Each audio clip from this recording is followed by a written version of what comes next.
Hey everyone, this is Fernando with another Procreate drawing. As you can see from the preview, this is a much more complete painting using Procreate and the iPad Pro than I have done in my previous videos. It's going to feel a little faster than the others because overall this took me almost twice as long to complete as the other drawings. But I want to keep these videos as close to 5 minutes as I can, so I didn't slow it down as much. The theme for this painting is Jim Darkmagic. If you don't know who he is, he's the overconfident and very talented wizard from Acquisitions Incorporated. He is a Dungeons & Dragons character that is played about 3 times a year by the Penny Arcade creators, Mike and Jerry, also known as Gabe and Tycho, Scott Kurtz from PvP Online, and the very talented writer Patrick Rothfuss. If you're not familiar with Acquisitions Incorporated, I highly recommend you listen to their podcast, then watch their YouTube videos. I will include the links on the description of this one.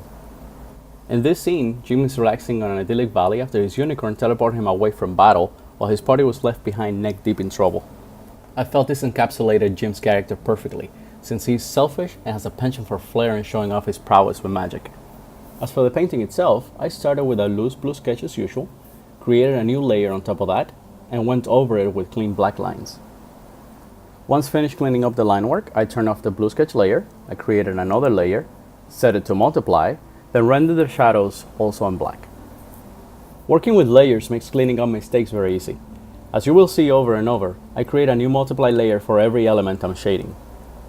This way, I can erase from this layer without affecting the ones below that I'm already happy with. Once I'm satisfied with the shading, I merge the layer down, then create another one for the next element. So in this painting, I had separate layers for the mountain, forest, tree, Jim, the unicorn, etc.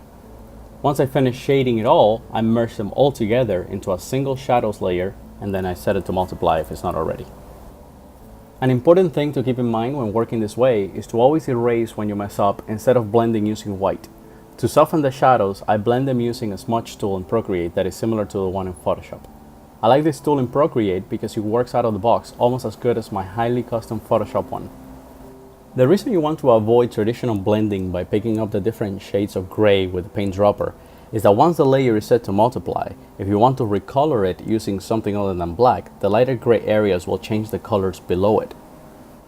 Having said that, a way to fix that is to create a screen layer on top of your shadows, fill it with a solid color, then set that screen layer to 30 to 50% opacity. For this painting, I recolor my shadows using a reddish purple to give it an early morning summer feel. I personally don't like leaving my shadows all black because I feel it makes the colors look dull. Recoloring the shadows gives your painting a lot more personality and makes the colors really pop. You'll notice I've only worked with shadows so far, no highlights. Now that I'm done with them, I start blocking in the colors using layers below the shadows. Blocking basically means that I fill every element with a solid color. There are generally no gradients or highlights, just solid green, blue, etc. As with the shadows, I block every element in its own layer so I can work loosely and erase freely. Then I merge it down when I'm happy with it. You don't have to merge them, it just helps to keep your workflow clean and organized. Too many layers can also impact your tablet or computer's performance. I did make an exception on the sky when it came to the blocking because I hadn't shaded that at all. So I just placed a cool blue, then mixed it up with a little purple, orange, red, and yellow to give that early morning feel. I'm a huge fan of the movie Vanilla Sky, and every single time I paint the sky, I'm tempted to do it this way in order to recreate the beautiful backgrounds you can see in the final scene of the film.